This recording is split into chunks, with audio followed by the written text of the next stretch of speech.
for technical reasons, for career reasons, or just for interest. Lots of people throughout the generations have relocated abroad, travelled around the world to experience different cultures, different people, and sometimes different tax rates for beneficial reasons. We see a lot of people from the UK migrating to low tax countries like Cyprus in the Middle East uh, at the moment, as a country puts more and more tax pressure on people that are trying to create wealth through their investments, their business, or their employment. And this is what we need to do.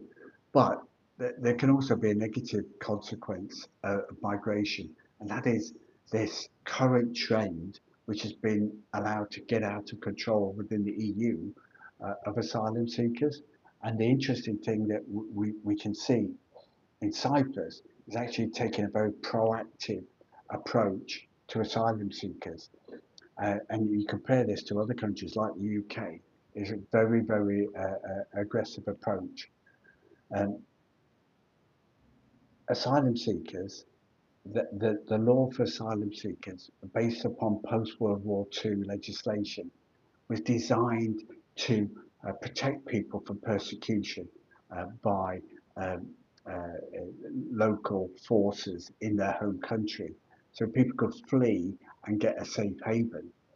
What we see in Europe over the last 20 years is economic migration, where world healthcare, the distribution of medicines into poor regions around the world in Africa and Asia, has seen birth rates plummet. In the UK, 100 years ago, the mortality rate under the age of 20 was 50%. So 50% of children were dying.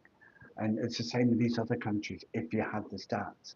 But medicine stops that mortality, so more children survive.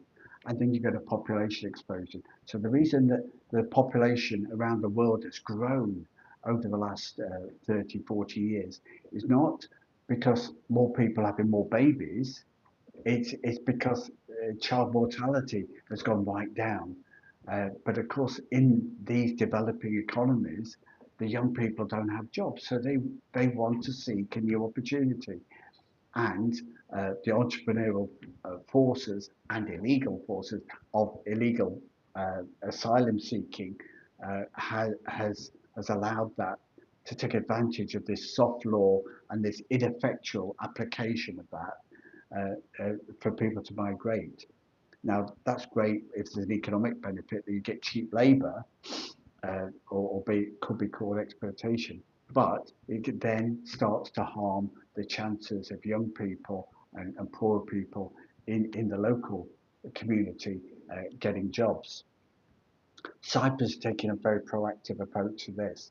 So it's like the rest of Europe, it's been obliged to take on its share of EU asylum seekers, benefiting from EU funds for that. But it's all getting a bit much now for a relatively small population.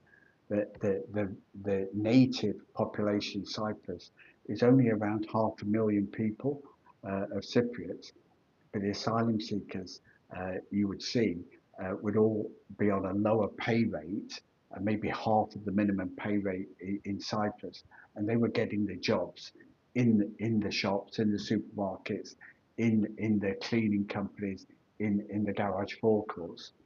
And so Cyprus are taking some very, very proactive things. First of all, if you're an asylum seeker, yes, you can get the standard benefits. You can't work in Cyprus for at least 9 months. So economic migrant looking to come and get a much better job than you had before, it isn't going to work in Cyprus. Um, but what they've done now is that they've gone the next step forward. What they've said is that in the changes to Cyprus law in December 25, they're removing the ability and the right for people that are asylum seekers to then claim a citizenship in the country ever. So in the UK, anybody who's lived in the UK for 5 years can get citizenship and therefore stay forever with them and their family and their dependents. Um, Cyprus are now saying no. If you're an asylum seeker, you cannot get citizenship in the country, in the future.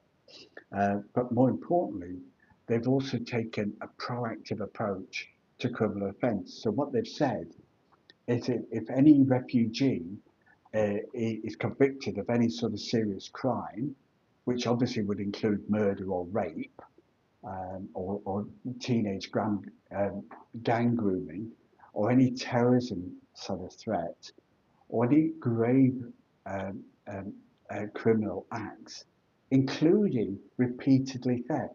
So if you're a small petty theft, but you get caught as an asylum seeker, they will treat that as a serious crime, and they'll use that to remove you from the country. They will give a reason to revoke. As usual, the asylum seekers have got the protection because if they're genuine asylum seekers, we want to look after those people. But if they're economic migrants and they're committing serious crime through the police will issue a reason to revoke their asylum status.